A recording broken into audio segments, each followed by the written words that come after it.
Groupe Pelou, l'immobilier bien plus encore présente Le Grand Matin Sud Radio Week-end. Osez investir. Thomas Binet. Bonjour et heureux de vous retrouver pour le 43e numéro d'Osez Investir, votre rendez-vous hebdomadaire sur l'investissement réussi. Pour ce 43e numéro, nous allons parler des 6 prochains mois, ce fameux monde d'après, vous savez, celui dont on vous parle depuis plusieurs semaines, plusieurs mois un peu partout, et aussi dans Osez Investir. Que va-t-il se passer dans le monde de l'investissement ? Est-ce le moment d'acheter ou le moment de vendre ? Bonjour Bernard Cadot. Bonjour.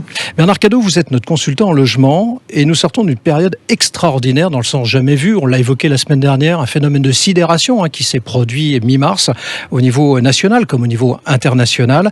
Est-ce que le monde de l'immobilier va s'en sortir ? C'est vrai que c'est une question très large. En quelques instants, qu'est-ce que vous pouvez nous dire sur le sujet ? J'ai envie de vous dire oui, bien sûr, le monde de l'immobilier va s'en sortir. C'est parce que vous êtes optimiste, Bernard. Je suis d'abord toujours optimiste, mais en même temps j'ai de bonnes raisons. Et j'essaye d'étayer cet optimisme sur des faits et pas seulement sur des souhaits. Non, parce que l'immobilier, c'est d'abord quelque chose de résilient. On le dit souvent, mais c'est la vérité. C'est un actif qui est intangible. Et puis les besoins de logement n'ont jamais été aussi importants, que ça soit à l'acquisition ou à la location. Donc ça, ce sont vraiment des éléments forts. Bien sûr, il faudra que le monde de l'immobilier sache s'adapter, être agile, être professionnel, mais ça, c'est un prérequis évident. Ensuite, il y aura 2 marqueurs qui seront importants. Le premier, ce sont les prix. Ça va être déterminant dans l'évolution de ce marché. Et puis le second, j'allais dire malheureusement, c'est la situation économique générale du pays et éventuellement la menace d'un chômage. Ça, le deuxième semestre nous éclairera là-dessus, mais ce sont les 2 points qu'il va falloir regarder dans les 6 mois qui viennent. Ça, on va en reparler dans quelques instants. Guy Marty, vous êtes consultant en placement et vous êtes le fondateur de pierrepapier.fr. Je vais réussir à le dire, comme ça tout le monde l'aura bien entendu. Guy Marty, est-ce que les taux de crédit vont bouger d'ici la fin de l'année ? Alors, il y a 2 facteurs à l'œuvre. Oui. Le premier, ce sont bien entendu tous les efforts des gouvernements et des banques centrales qui sont en train d'inonder le monde, et la France en particulier, de liquidités. Et ça, c'est un facteur qui ne peut que maintenir les taux bas ou les faire baisser s'ils peuvent encore baisser. D'accord. Et puis, il y a un autre facteur qui est dame surprise. C'est-à-dire que nous vivons sans cesse... Le contexte, mais oui, parce que nous vivons sans cesse avec des nouvelles surprises, et donc on ne peut rien exclure. D'accord. Alors, cela dit, il y a plus important que le taux d'intérêt, le taux de crédit lui-même, qui sont les conditions d'octroi du crédit. Il a déjà été dit souvent que c'est fondamental dans la bonne tenue du marché et puis aussi dans les solutions de vie des particuliers qui veulent devenir propriétaires, par exemple. Bernard Cadot, faut-il mettre son bien en vente d'ici la fin de l'année ou pas ? En fait, c'est la question que vous posez, c'est est-ce qu'il faut avoir une stratégie qui pourrait être comparable, par exemple, à une stratégie en bourse ou en placement ? Absolument. C'est le moment, je vends, j'achète, etc. Ouais. Je ne crois pas que le marché immobilier fonctionne comme ça, parce que le marché immobilier, c'est d'abord la résultante d'un besoin et ou d'un projet.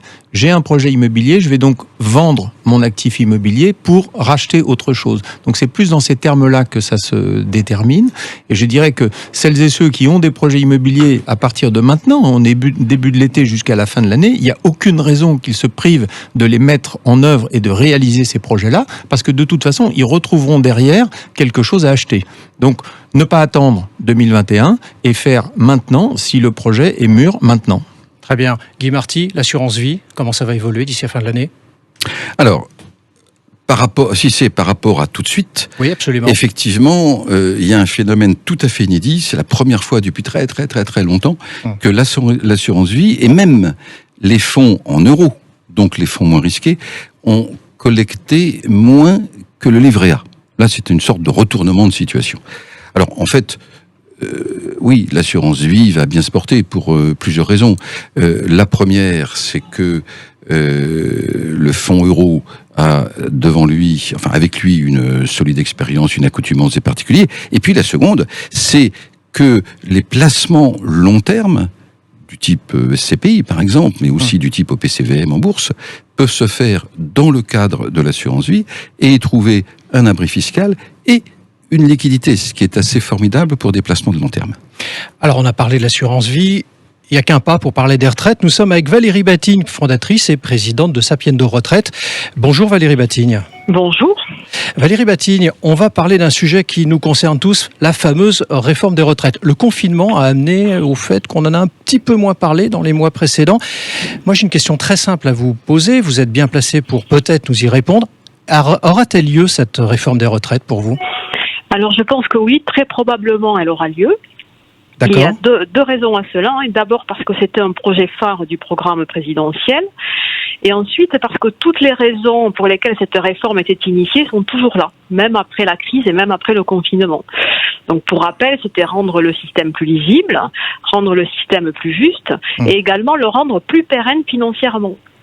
Et cette raison financière, elle est encore plus vraie aujourd'hui qu'avant, puisque les déficits des régimes de retraite vont s'aggraver du fait de la crise. Donc je pense que oui, notre système de retraite a besoin d'être réformé. Je pense que cela aura lieu. Et vous pensez que ça sera dans l'année 2021 ou plus tard ? Alors, dans l'année, je ne pense pas, Oui. tout simplement parce que l'Assemblée nationale va être très encombrée. Il faut voter à la rentrée le plan de relance, Oui. voter les lois sur la Convention citoyenne sur le climat, puis il y aura les lois budgétaires. Par contre, je pense qu'il peut y avoir une place en 2021. Voilà. Alors, premier ou deuxième semestre, cela reste à voir. Mais je pense que s'il y a un créneau, c'est en 2021. Et vous pensez qu'elle va être modifiée ? Alors c'est la grande question. C'est la grande question puisqu'en fait, d'un point de vue législatif, tout le travail a déjà été fait, puisque la loi a déjà été votée via le 49.3, mais elle a été votée à l'Assemblée nationale. Et le projet de loi qui a été voté tient compte de très nombreux amendements qui sont le fruit de demandes ou de certaines revendications. Donc d'un côté, le travail a été fait, donc je le rappelle, c'est quand même 2 ans et demi de concertation, des mouvements sociaux importants et beaucoup d'amendements. Donc il y a des arguments pour la conserver, il y a aussi des arguments pour l'amender, pour ne pas trop raviver les conflits sociaux. Bon, donc on verra ça à la rentrée probablement, Valérie Batigne. Bernard Cadot, vous nous disiez en début d'année que les prix ne pouvaient pas continuer à progresser, ils sont restés malgré tout très hauts, hein, on en a même d'ailleurs encore des pics au moment où nous parlons. Qu'en sera-t-il au deuxième semestre ? Je précise que Lyon c'est plus 0,7, Lille c'est plus 0,8 et même Paris plus 0,4. Oui, je maintiens ce que je disais en début de cette année-ci. Les prix, il fallait qu'ils commencent à se calmer un petit peu. Alors c'est vrai, on l'a évoqué la semaine dernière, qu'il y a eu une énorme demande post-confinement, et ça a soutenu mécaniquement cet effet de prix. Je pense néanmoins qu'on ne va pas pouvoir continuer comme ça, et que le deuxième semestre sera surtout marqué par un ralentissement d'abord, et puis sans doute le début d'une décrue sur le front des prix, avec bien sûr des disparités selon les marchés. Parce qu'il est évident que là où il y a énormément de demandes, ça mettra un petit peu plus de temps à se stabiliser, voire à baisser. N'oublions pas quand même que la résultante des prix du marché, c'est le pouvoir d'achat des acquéreurs.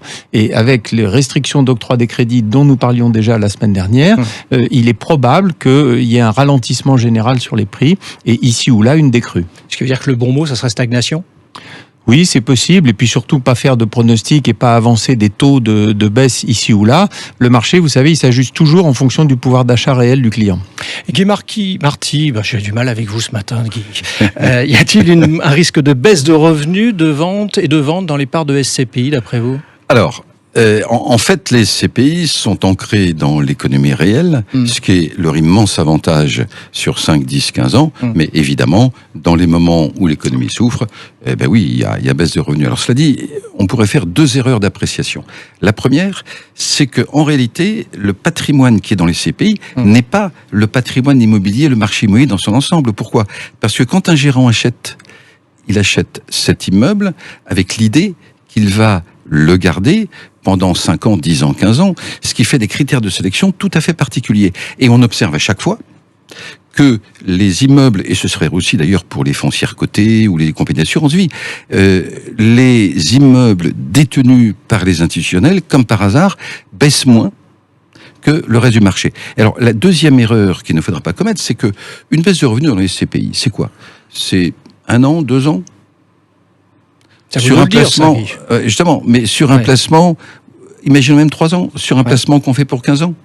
La rentabilité est telle, grâce justement à l'ancrage dans l'économie réelle, que finalement, pour un placement long terme, supporter 2 ou 3 ans de baisse de loyer, je vais au pire, c'est pas forcément très grave, c'est ce que vous voulez nous dire. Alors, faut-il aller en bourse à la rentrée ? Alors oui, mais en sachant que la bourse a un objectif, c'est de faire perdre de l'argent à ceux qui jouent avec elle. Intéressant ça. Donc, il y a une seule façon de la prendre à son propre jeu, et c'est, on l'a déjà vu ensemble, par virement mensuel. Vous mettez tous les mois le même montant sur un OPCVM boursier, ce qui fait que si en septembre la bourse est bonne, vous n'achèterez pas trop.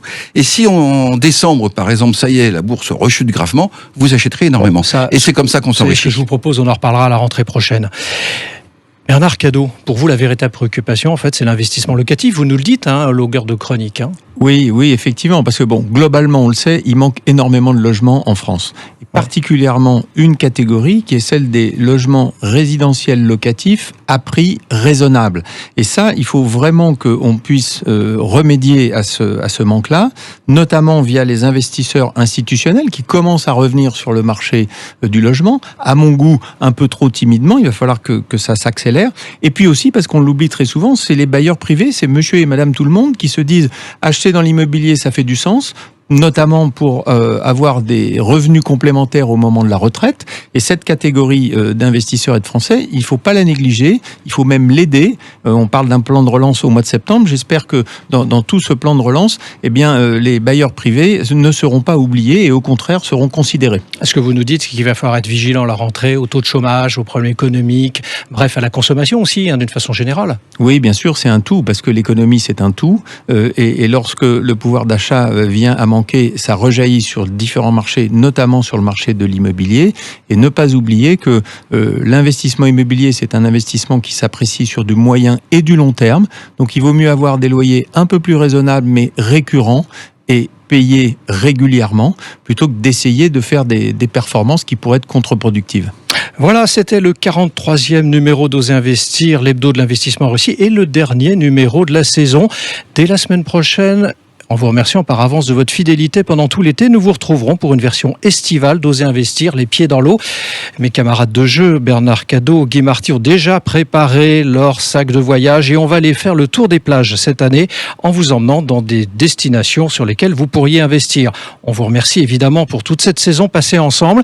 On vous permet également, si vous le souhaitez, de réécouter les anciens numéros depuis septembre 2019 d'Oser Investir en allant sur oserinvestir.fr ou en téléchargeant l'application sur Apple Store et Google Play, mais également sur Sud Radio. Merci de votre fidélité, très bon été à tous et à la semaine prochaine. Besoin d'un spécialiste en immobilier ? Depuis plus de 50 ans, le groupe Pelou est le partenaire de toutes vos opérations immobilières. Avec 3 structures complémentaires qui vous apportent des solutions immobilières sur mesure. Besoin d'informations ? Retrouvez-nous sur groupepelou.com. Groupe Pelou, l'immobilier et bien plus encore.